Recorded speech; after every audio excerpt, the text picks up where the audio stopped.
அனைவருக்கும் வணக்கம். மோடி அவர்கள் பதவியேற்றதிலிருந்தே பல சர்ச்சைகளும் சலசலப்புகளும் அந்த என்டிஏ கூட்டணிக்குள்ளே ஏற்பட்டு கொண்டிருக்கிறது. திரு சந்திரபாபு நாயுடு அவர்களுடைய அந்த பதவியேற்பு விழாவிலே அமித்ஷா அவர்கள் திருமதி தமிழிசை சவுந்தரராஜனை கண்டிக்கும் வகையில் பேசியது ஒரு மிகப்பெரிய சர்ச்சையை ஏற்படுத்தியது. அதெல்லாம் ஒண்ணுமே இல்லை அப்படின்ற அளவுக்கு RSS மோகன் பகவத் மற்றும் அந்த அவர்களுடைய RSS உடைய ஊதுகுழல் என்று சொல்லக்கூடிய அந்த பத்திரிகைகள் தொடர்ந்து மோடி அவர்களுக்கு எதிராகவும் பாஜகவுடைய அந்த அரசியல் டெசிஷன்ஸ்க்காகவும் மிகப்பெரிய எதிர்ப்புகளை தெரிவித்து வருகிறார்கள்.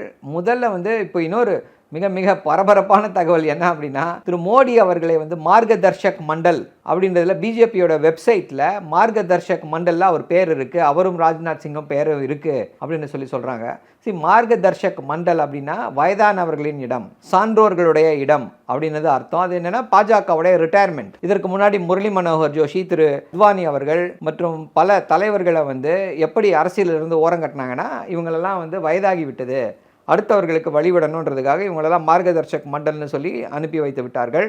அதுபோல் திரு மோடி அவர்களுடைய பெயரும் அதில் இடம்பெற்றிருக்குதுன்னு சொல்லி சமூக வலைதளங்களில் ஒரு மிகப்பெரிய பரபரப்பாக பேசிக்கொண்டிருக்கிறார்கள் வடநாட்டில் இருக்கக்கூடிய பத்திரிகையாளர்கள் எல்லாம். சிலர் இது இப்போ தான் சேர்த்துருக்காங்க அப்படின்றாங்க, பலர் இல்லை இது முன்னாடியே இருக்குது அப்படின்றாங்க.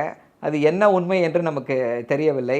அதே போல் மோகன் பகவத் கடுமையாக குற்றம் சுமத்தினார், கடுமையாக பழைய பாஜக அரசை செயல்பட்ட விதத்தை குற்றம் சொல்லினார், குறை சொன்னார். இப்போ ஆர்கனைசர்னு சொல்லி பாஜகவுடைய அந்த ஊதுகுழல் என்ன சொல்லியிருக்குன்னா, மகாராஷ்டிராவில் அஜித் பவார் அவர்களை பாஜக சரத்பவாரிடமிருந்து உடைத்து எடுத்து அவருக்கு துணை முதல்வர் பதவியும் நிதியமைச்சர் பதவியும் கொடுத்தது தவறு. RSS பாஜக எப்பொழுதுமே மகாராஷ்டிராவில் பவாருக்கு எதிரான, சரத்பவார் அவர்களுக்கு எதிரான அந்த அரசியலை தான் செய்து வந்திருக்கிறார்கள். நீங்கள் திடீர்னு பவார், அஜித் பவாரை இது பண்ண உடனே அதை ஏற்றுக்கொள்ளவில்லை மக்கள். யாரும் வேலை பார்க்கல. ஏன்னா நாங்கள் ட்ரெடிஷ்னலாக நாங்கள் பவாருக்கு எதிராக தானே அரசியல் செய்வோம். இப்போ நீங்கள் அவருக்கு போய் ஓட்டு கேட்க சொன்னால் எப்படி கேட்க முடியும்?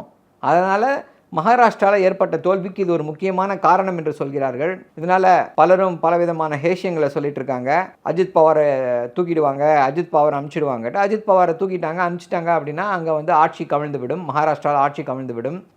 மீண்டும் அங்கே தேர்தல், ஏன்னா இந்த வருஷத்துலேயே அங்கே தேர்தல் நடக்கவிருக்கிறது. ஒருவேளை அவர் திருப்பி இப்போவே ஆட்சி கூட்டணியில் இல்லை அப்படின்னு சொல்லி அனுப்புனாங்க அப்படின்னா ஆட்சி கவிழ்ந்து தேர்தல் உடனடியாக வருவதற்கான வாய்ப்பு இருக்கிறது. ஒட்டுமொத்த இந்தியாவுடைய அரசியல் தட்பவெட்பமே கொஞ்சம் ஹாட்டாக தான் போயிட்டுருக்கு. ஒரு வாலடைல் சுச்சுவேஷன் இருக்குது. இன்னும் எதுவுமே செட்டில் ஆகலை.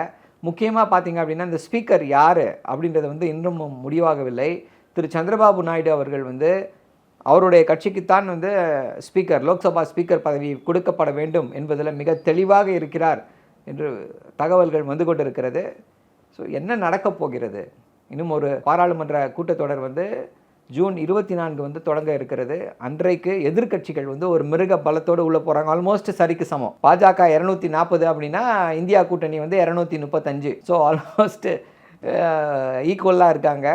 ஸோ சென்ற முறை போனது போல் ஒரு ஒன் சைடடாக எதுவுமே இருக்காது, எல்லாமே மாறி மாறி இருக்கும்.